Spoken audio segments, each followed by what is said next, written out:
is Matthew, and this is my ASMR channel, The Whisperist. If you are a first-time listener, I hope that you would consider subscribing and signing up for notifications. I have had a wild, beautiful, busy summer. And sometimes, you just, you get caught up in the busyness.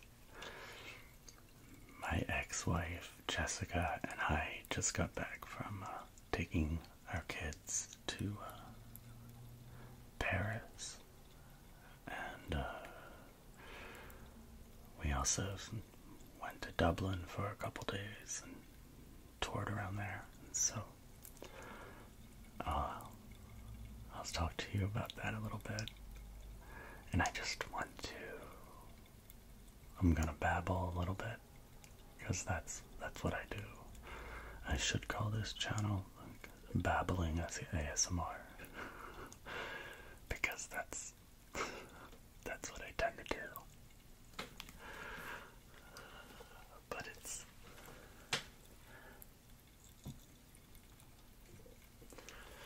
it's good to be back and to be with you again,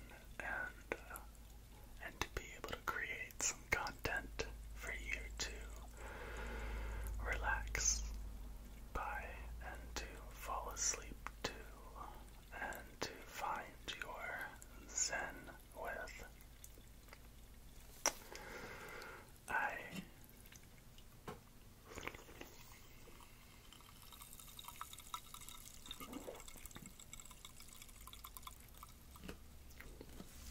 But before we get started, will you breathe with me?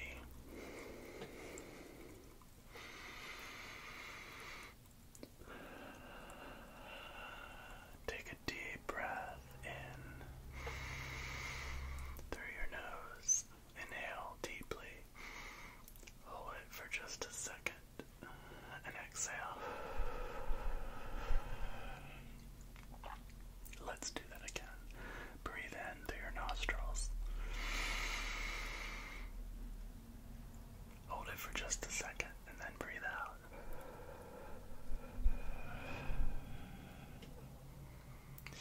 Like I always say, I am grateful and so honored to experience every single breath. Every single breath matters. It reminds us that we are alive and that we are capable of doing something today. We may not get the next breath, but we can do something with the breath we have right now. And I hope that wherever you are, you're using every breath that you have to the best of your ability. And sometimes we just get caught up in the doing, that we don't take a moment to spend much time in the enjoying part. And that's where ASMR can help. It can help us focus on things that matter, on things that mean something. And so, yeah, I have been, well, I think I told you in my last video that a friend of mine and I were doing a book tour together. And so we have been, traveling a good bit. We started our tour in North Carolina,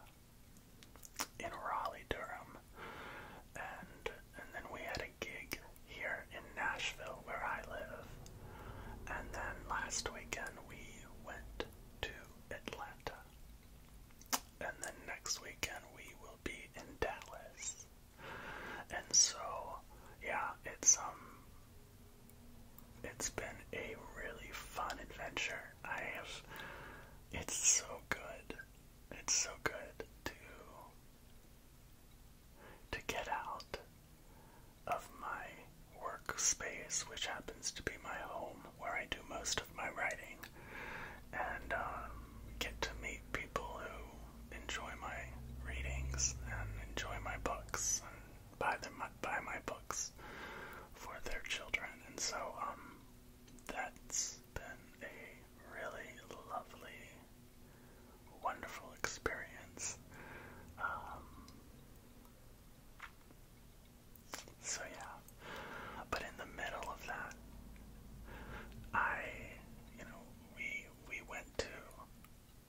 we went to France, and no, we did not go for the Olympics, but we certainly were present for I guess we were in the city for probably 5 days of the Olympics, and so we worried that because of the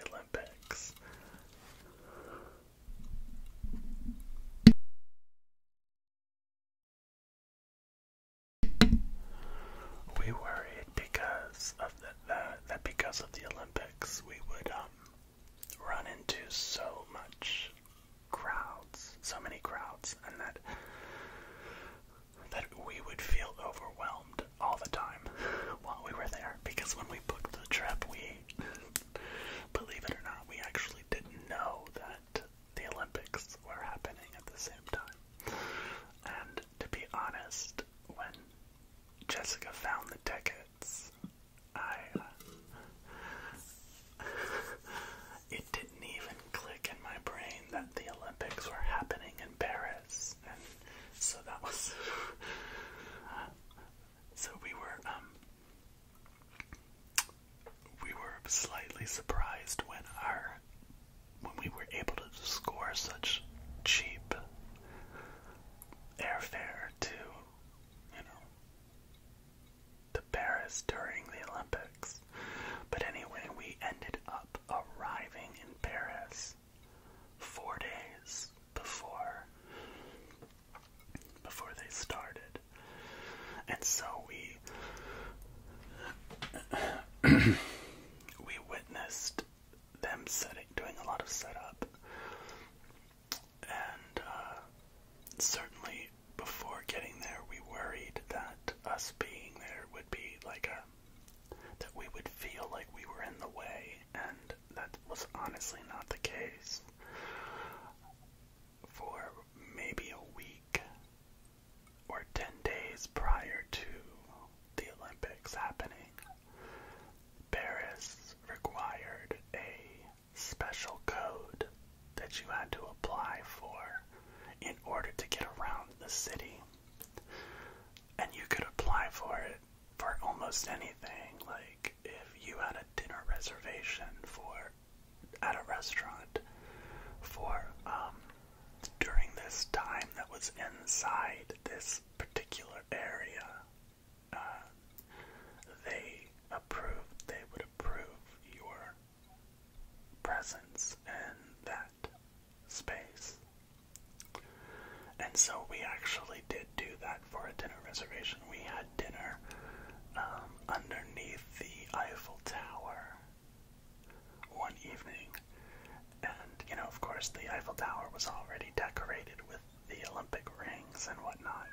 And so, but there was a certain pride in the air during,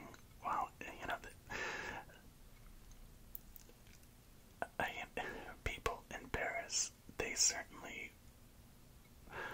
were much more delightful than what we Americans give them credit for being sometimes. Where sometimes Americans can be a bit judgy when it comes to how people treat us, because I don't know, I think that sometimes America has this the people from the United States have this self-understanding that we think of ourselves as so delightful to be around, that we're so wonderful. And certainly that's not always the case.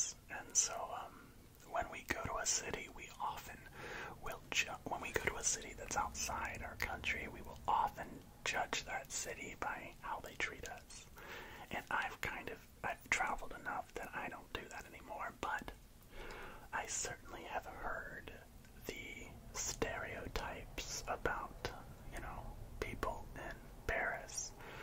And while certainly some of the people were not like overly or outwardly excited or giddy for us Americans to be there, they were very kind and very polite, and I found them to be really lovely humans. Now, I didn't come in contact with too many, of course, but I certainly, got around a little bit. And so we went to the Louvre Museum, which was just, oh my gosh. Y'all,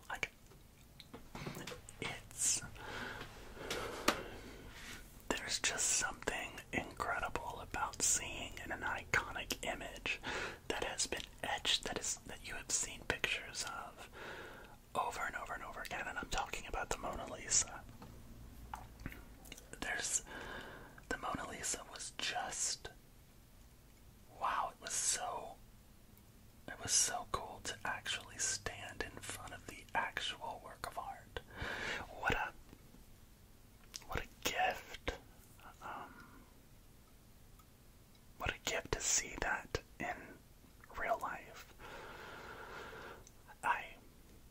But Michelangelo was just everything I have ever witnessed of his, gifts in person.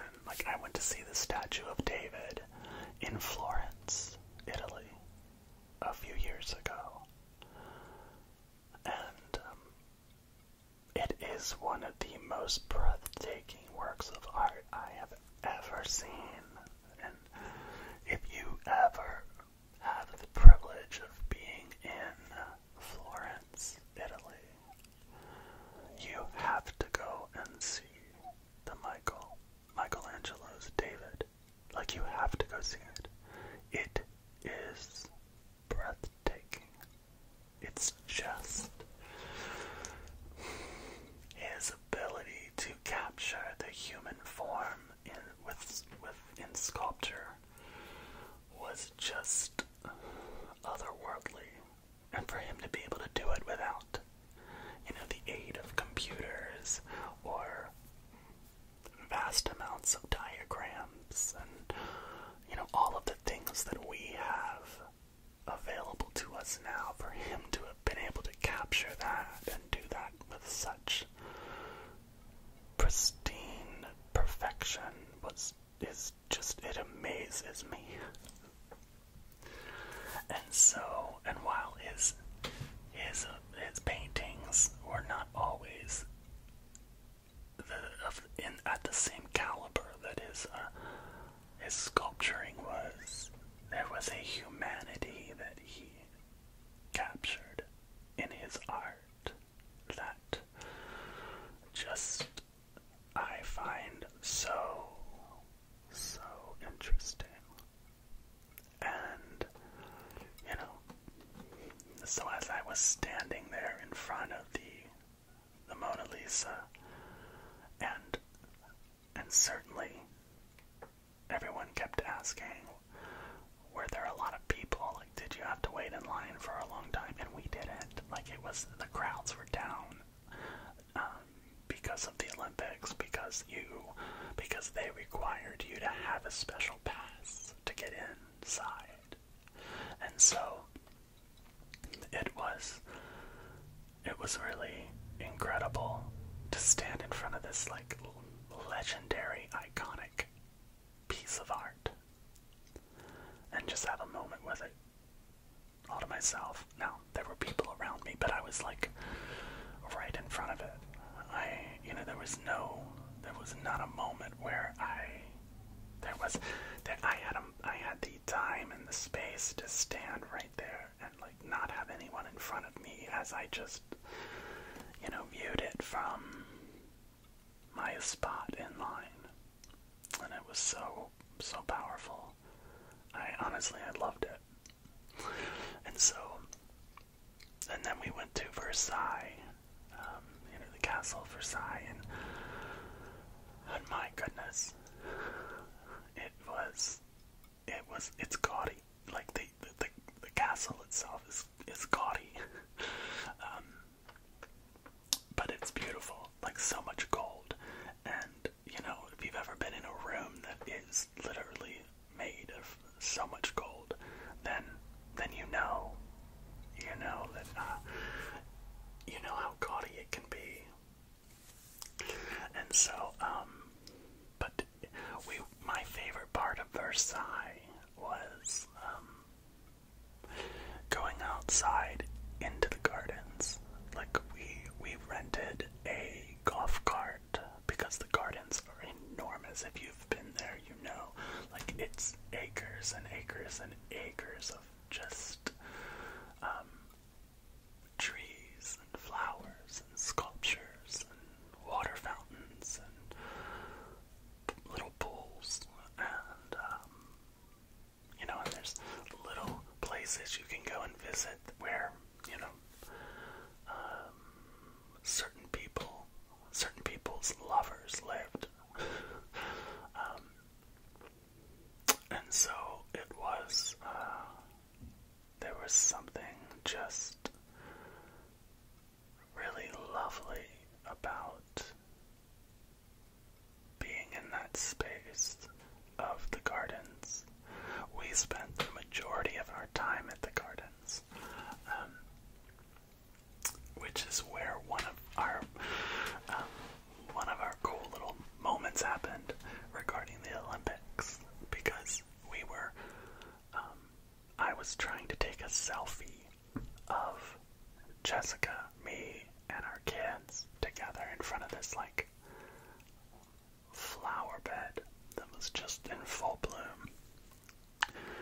And while we were there, a man came up and said, would you like me to take a photo for you? And Jessica never turns down an opportunity for somebody to take a photo for us. And so the man took the photo and we started talking to him. Well, come to find out, he was also with an older lady, and it ended up being Katie Ledecky's brother and mom. And so if you're not from here, Katie Ledecky is one of the United States' most incredible swimmers. She has won so many gold medals, and she is known for being a fantastic distant swimmer. And so it was so incredible to get to meet them and talk to them for a little bit and share in their excitement for Katie's accomplishments. Like, there's just something about talking to a mom whose daughter or son have done this incredible thing, and sharing in their pride and sharing in their delight. It's just a really, really cool thing that is sort of like it's a universal feeling that now most of us don't have the ability to relate to somebody like Katie's family, because Katie has done her accomplishments are greater than the average person. But I think that if you're a parent,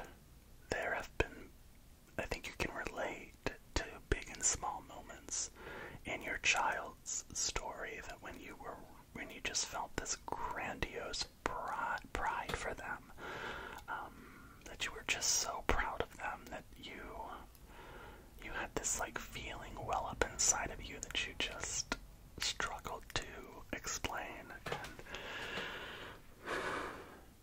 But then it's easy. It's certainly something that's easy to recognize when you see it in somebody else.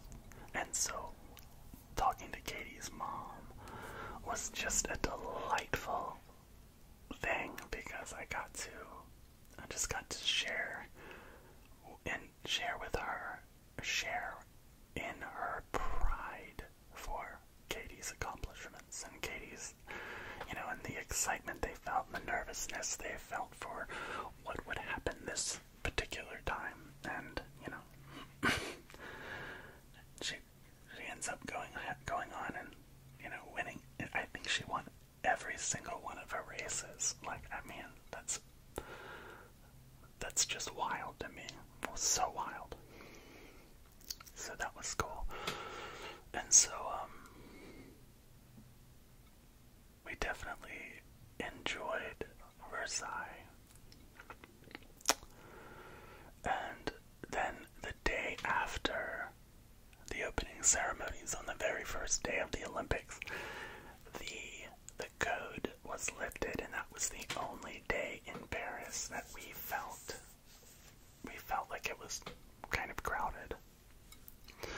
And so that was the day we went up to the top of the Eiffel Tower. And you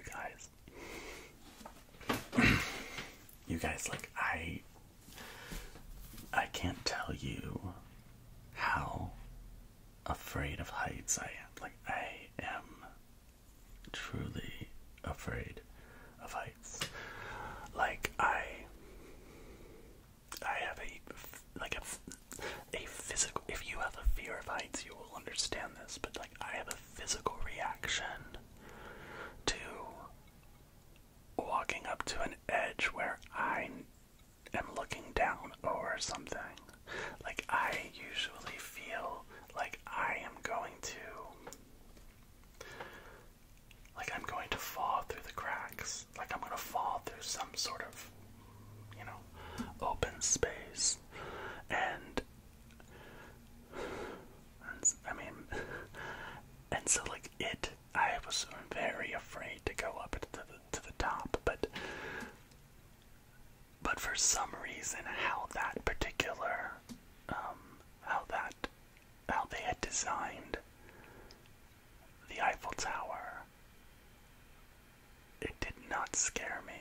Like, it was not something that I felt any kind of like physical reaction to that fear. And so I definitely was just really, really, truly overwhelmed by just how beautiful it was, and the scene that played out. And so the Eiffel Tower ended up being this experience that I thoroughly enjoyed. And it was something that had caused a whole bunch of anxiety leading up to it, because I've never known a time when I wasn't very afraid of heights. And so the other thing that triggers my fear of heights is when I see my kids like walk up to an edge, and I have a physical reaction to them, getting so close to something that I have no control over. And so yeah, it was definitely a really beautiful experience. And then after that day, we ended up going to Disneyland Paris, and it was lovely. Our kids needed a day where there were no museums or castles or historical cultural sites present. And so, like, we spent the day with Mickey, and that was lovely. It was Disneyland Paris was really, really great. We just spent one day there, so it wasn't there wasn't too much to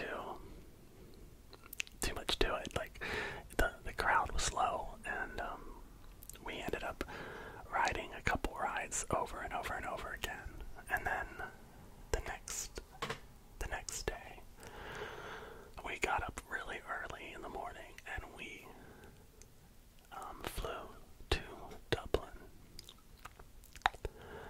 And Ireland is just, it's a gorgeous, gorgeous country. And it was really, really a beautiful experience. Like, we had so much fun. And we spent, I guess, 3.5 days in Dublin. But we also went to Belfast. And we went to the, we went to the Atlantic coast. And we just got to see so much, because we took a couple bus tours. We ended up seeing one of the castles, the castle ruins, that inspired one of the castles in Game of Thrones. And I'm a big Game of Thrones fan, so that was pretty intense. I enjoyed that. Yeah. So how has your summer been? Tell me about what you've done. Have you gone to any places that you enjoyed? I would love to hear some of your stories. Also, like, have you enjoyed watching the Olympics? Like, what have been your favorite events at the Olympics? I would love to hear about what that was like for you. And I think there's always this excitement around the Olympics. I just love that I love the idea of the world coming together and having an event that, yeah, I mean, I was gonna say having this event that everybody enjoys, but of course there were lots of controversies surrounding things like the opening ceremonies and whatnot. But yeah, I hope that wherever you are, that whatever you're doing, you are number one breathing, that you are finding moments of rest, and that you are standing in the light. Because we need the rest and we need the light. And I hope that wherever you are, whatever you're doing, that the light is finding you. Maybe you're standing in some shadows. Maybe you are in a place where you're just overwhelmed by the darkness that surrounds you.